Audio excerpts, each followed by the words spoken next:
So I'm doing a comparison of hub motors versus mid-drive motors. And here I have my two bikes. One has a hub motor with the actual self-enclosed motor inside the back wheel. And you can see it's completely disconnected from the actual crank and the chain.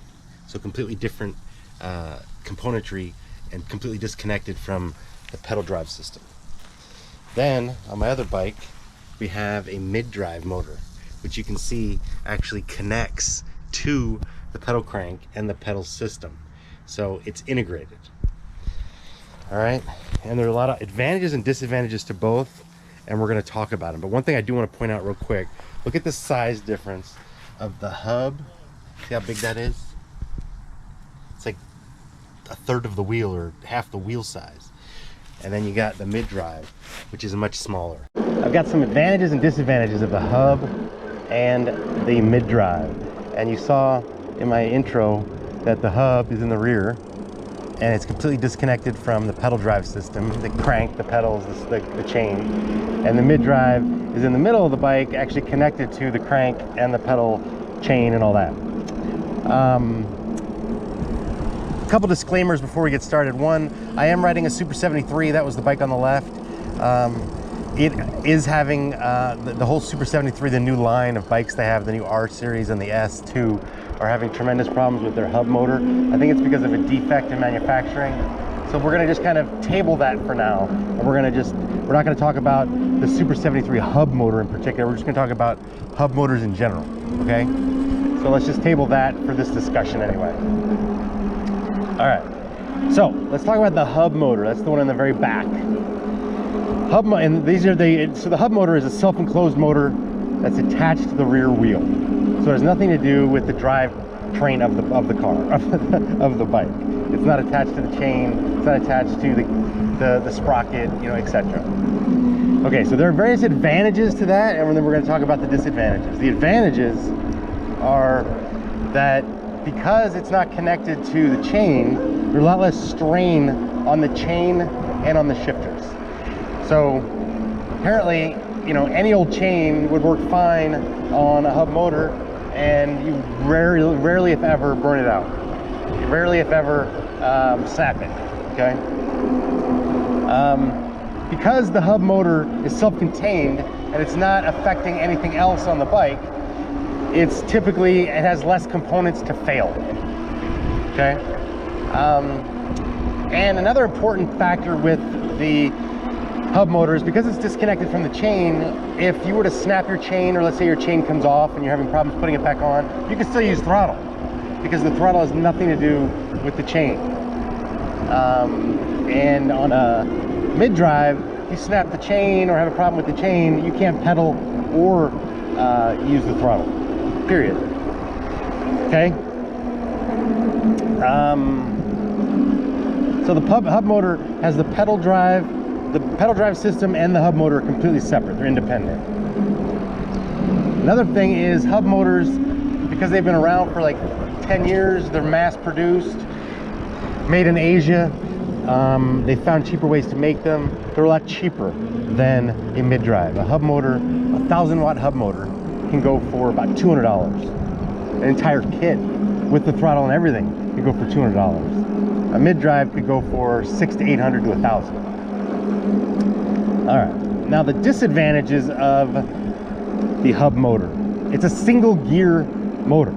So even if you were to put, let's say you have a hub motor bike and you put gears, you know, a multi-geared sprocket on it, because it's disconnected from the hub motor, yeah, you'll have a little bit more pedaling ability in the low end to help push the bike forward, but the throttle itself is not affected. I mean, the drive system is exactly the same no matter what gear you're in, okay?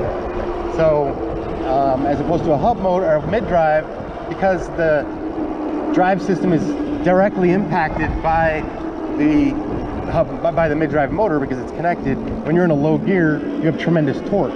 And whether you're pedaling or you're using throttle, you have tremendous torque. When you're in the high end, it's like pedaling a bike in a very high gear. You can go a lot faster. So they're interconnected, if you will, okay? And this is all very, very true and dead on point because I have both bikes. And when I'm in the low end on my Super 73 with the hub motor, I have no torque and I can't go up a hill or anything. In my MidDrive motorbike, when I'm in the low end, I have tremendous torque. And when I'm in the high gear, I have tremendous top speed.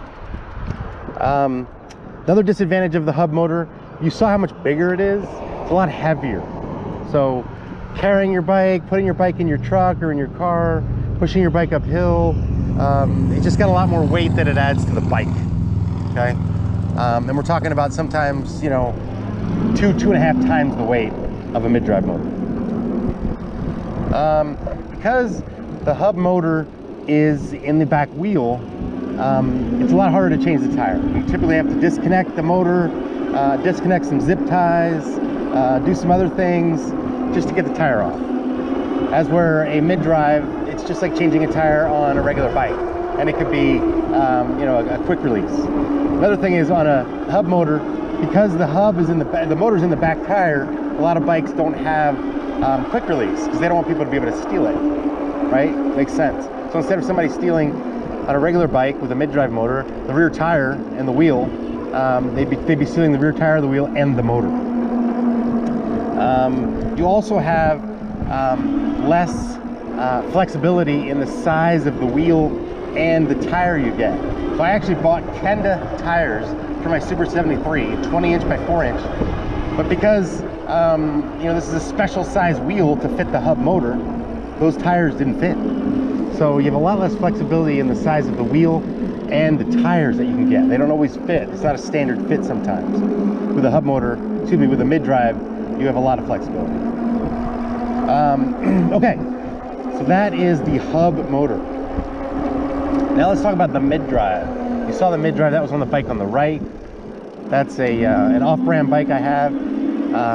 It's a 750 watt MidDrive. So the motor's in the center of the bike, and because it's connected to the crank and the drive system, you know, the chain and all, it transfers power to the rear wheel via the chain drive.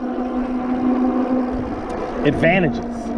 It's designed, actually, it's been designed in the last several years, you know, in terms of mass production, and it was designed actually to overcome a lot of the shortcomings of the hub motor. So, big change, instead of a single gear ratio, it has multiple gear ratio. So, when you change the gears on the bike, you're changing the gears on the power of the bike. So, if you put it in a low gear, the bike has tremendous torque. You put it in a high gear, the bike has tremendous top end. So it gives you a lot more torque, a lot more ability on the low end to go up a hill, on the high end to go really fast on a flat. So instead of having one gear, it doesn't matter if you change it on a hub motor, it doesn't matter if you change gears, you still have the same throttle power, if you will. On a MidDrive, it directly impacts the throttle power and the overall power of the bike, which is just tremendous to have that flexibility. Let's see what else. Obviously a lot more torque. I just talked about that. Hill climbing is a lot easier. On a hub motor, when you're going up a hill and you're pedaling to give it a little bit of help, hub motors are notorious for burning out or having problems going up long, sustained hills. You can snap your chain and you can have problems. A MidDrive motor is meant to go up long hills, so you're not going to have any problems. And it's not going to overheat, as where a hub motor might on a long hill. You saw that the MidDrive motor is a lot smaller and lighter, so a lot less weight to the bike. Easier to pick up and put in your car or your truck. Easier to push up a hill if you have to. You also have a lot more flexibility in the tire and the wheel that you can get. It's just like any other bike that's, you know, if you get a 20 by 4 inch electric bike, you can put on any 20 by 4 inch tire and wheel because it has nothing to do with the motor. The motor's in the, you know, up front by the pedal crank. So any size wheel, any size tire doesn't matter as long as it fits, you know, the bike. With the hub, again, it's got to fit the motor. So big difference there. Changing tire on a MidDrive is much easier. It has nothing to do with the motor. So you're just quick release, just like any other, like a mountain bike or a road bike. You can quickly and easily change the back tire. Another note is a lot of mid-drive bikes have, like my bike that you saw on the right there, has a quick release in the back, because all you'd be stealing is the wheel and the tire. You wouldn't be stealing the motor as well. Disadvantages to the mid-drive. Okay, it puts a lot, because the motor is directly connected to the drivetrain or the chain. It puts a lot of pressure on the chain, and mid-drives are notorious for snapping, having a chain snap. And again, on a hub motor, because it's disconnected from the drivetrain, when you snap a chain, you can still pedal. On a mid-drive, when you snap the chain, the bike is basically just in coast mode. You can't pedal and you can't use throttle. So that's something to keep in mind. A mid-drive has a lot more moving parts. So again, typically it has a lot more problems than a hub motor. Again, we're not talking about the Super 73 here. We're just talking about in general. So it has a lot more points of failure. Another thing is, which is interesting, when you have a mid-drive, because the throttle power and the overall power of the bike is tied directly to the gear that you're in, when you're going really fast and you come to a complete stop and you're in the highest gear, it's really hard to then pedal or use the throttle, off the line, because you're in a high gear. It's really hard. So on a mid-drive motor, you got to constantly be downshifting when you come to a light, and then upshifting when you're going really high, high speed, etc., etc. So it's just something to keep in mind. And as I said before, a mid-drive is a lot more expensive. It could be 3, it could be 4 times as much as a hub motor. But overall, those are the big differences. I, for one, am a big believer in the mid-drive. Just have a lot more flexibility in terms of gears, changing gears to change the actual power output. It's smaller, it's lighter, has a lot more torque. You can change the tire more easily. You can put on any wheel and tire you want. Just overall, it gives you a lot more flexibility and a lot more power output. I like it a lot better. I wish the Super 73 that I have actually had a mid-drive motor, but it would probably make the overall bike a lot more expensive by maybe $400, $600, $800. So I get maybe why they're using the hub motor, but big proponent of the mid-drive. If there was a 20 by 4 inch bike like the Super 73, like the Aerial Rider, right, like the Juiced bike, like the Kaysen, and it had a mid-drive, and I know some do, but it also had front and rear shocks, then it would be a slam dunk for me. But in the meantime, I'm happy with my Super 73. No complaints on my end, except they are having problems with the hub motor.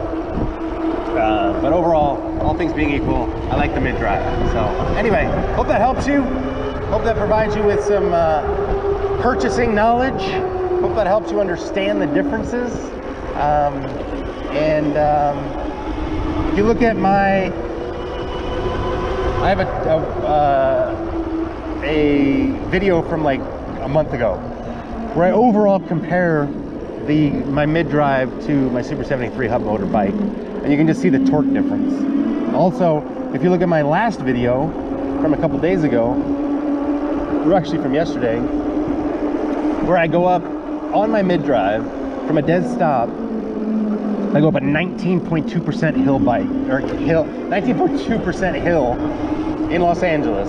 It's freaking insane. It's a mile long, it's 600 feet high.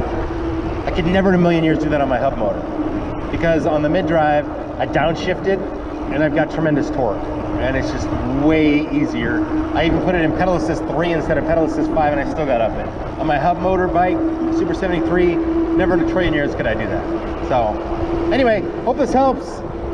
Just wanted to provide some input for you, some little illumination around the hub and mid-drive, and just hope it helps.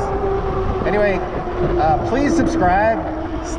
86% of my viewers are not subscribed, so I really need subscribers. I'm really trying to put out some quality content. Please, please, please subscribe. Please like. All right. Thank you so much. God bless. Peace out.